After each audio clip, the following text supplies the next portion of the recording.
हाथवा में बांधी के कंगनवा गजब कई दिहला हो गुरु।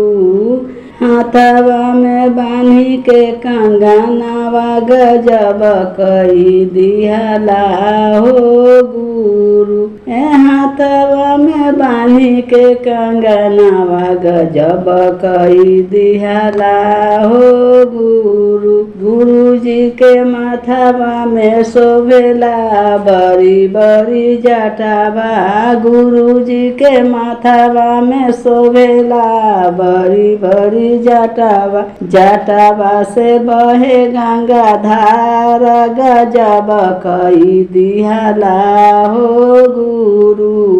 जटावा से बहे गंगा धार गजब कई दिहला हो गुरु। हाथवा में बांधी के कंगनवा गजब कई दिहला हो गुरु। शिव गुरु जी के कानवा में शोभेला बिच्छू के कुंडलवा। कानवा में शोभेला बिच्छू के कुंडलवा। गरबा में शोभले सारा फाके मालावा। गरबा में शोभले सारा फाके मालावा।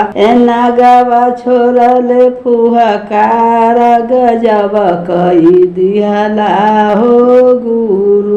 नगवा छोड़ले फुहकार गजब कई दिहले हो गुरु। शिव गुरु जी के अंगवा में शोभले रखिया भभूतिया।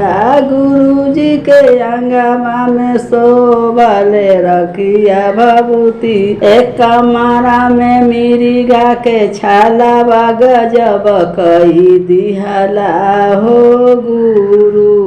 कमरा में मिर्गा के छालावा गजब कई दिहला हो गुरु।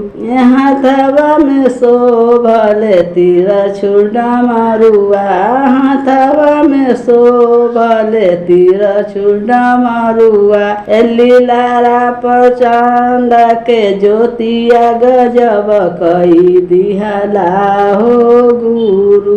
लीलारा पर चांद के ज्योतिया गजब कई दिहला हो गुरु। हाथवा में बांधी के कंगनवा गजब कई दिहला हो गुरु। हाथवा में बांधी के कंगनवा गजब कई दिहला हो गुरु। संगवा में शोभले बसहा बैलवा। संगवा में शोभले बसहा बैलवा। और शोभले भूत बैतालवा गजब कई दिहला हो गुरु। और शोभले भूत बैतालवा गजब कई दिहला हो गुरु। हाथवा में बांधी के कंगनवा गजब कई दिहला हो गुरु। हाथवा में बांधी के कंगना गजब कई दिहला हो गुरु। दया करू हे महादेव दया।